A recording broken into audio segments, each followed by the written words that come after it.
talent kasi, binigay yan ni God, kailangan share mo, kailangan makita nila. Kasi pag tinago mo, baka one day, pwede niya kunin.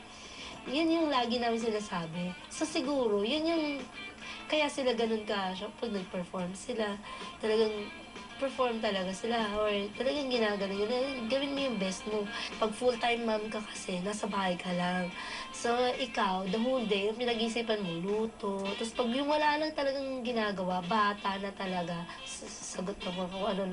Pero hindi pa sila nag-aaral. Na tinuturuan mo na talaga, kailangan maging yung nag-innovate ka rin. Kung ano-ano na lang natutunan mo. Tinuturo mo yung kanta sa kanila, sinishare mo yung kanta sa kanila, tapos lagi ka nagpe-play ng mga songs na tapos eto na, pag kunyari, nakita mo yung anak mo na kaya mag-dance, kaya niya mag-sing, naku, pagdating ni Daddy, it's showtime.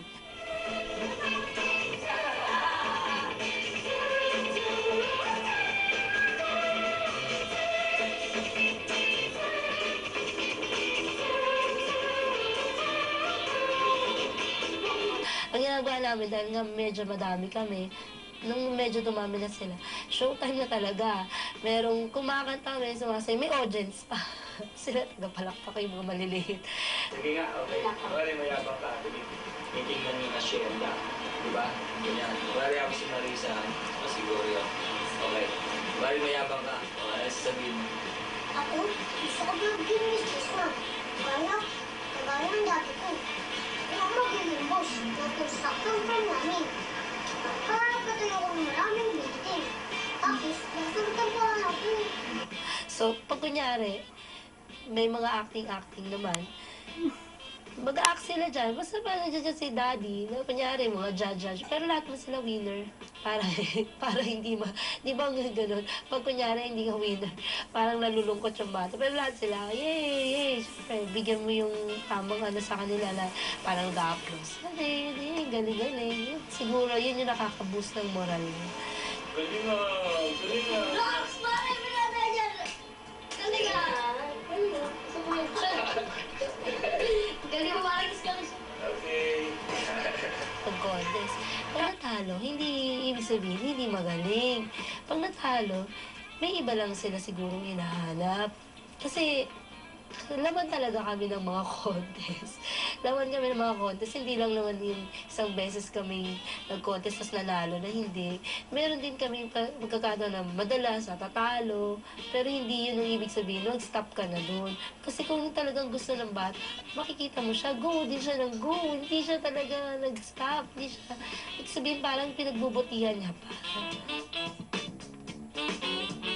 Napaka-supporting ng asawa ko kasi kahit sa maliliit pa sila, kahit sa audition ko sila, pumapayag. Iba daw. Buti kasi ibang mga mabis na nakausap ko. Pag kunyari sa audition, buti pumapayag yung asawa mo. Kami tumakas nga lang kami. Mga ganun. Hindi naman, pumapayag naman. Pag nagpapa-acting ka, papakita mo rin na modelo ka rin. Either modelo sa kapatid, makisig, unit. Pero lahat, papakita mo na modelo ka. Pakita mo na marunong ka rin. Hanggang sa gagayahin ka nila. Huwag mo siyang pilitin. So pag ayaw nila, sa panikit, di ba kanina, ayaw. Parang ganyan din sa maliksi na ayaw. Pero pagdating ng panahon, gusto niya rin yung gumaya. Gusto niya na rin. Like si Kuya Makisig, makita mo naman siya kahit na nakikita natin na nasa showbiz siya, visible siya sa showbiz. Hindi pwedeng puro showbiz din dahil kailangan nga mag-enjoy ka dun sa extra. Pero yung main mo, mag-focus mo talaga is pag-aaral. Kasi yun lang yung kayamanan mabibigay namin sa kanila. Lagi nang sinasabi na matatandaan, yun na lang mabibigay namin. So hanggat kaya, hanggat mapapag-aral sila, kailangan talaga mag-aaral mabuti. Kasi yun na yung wings na mabibigay namin sa kanila. Pag nawala na kami, sila na lang. Sila na lang.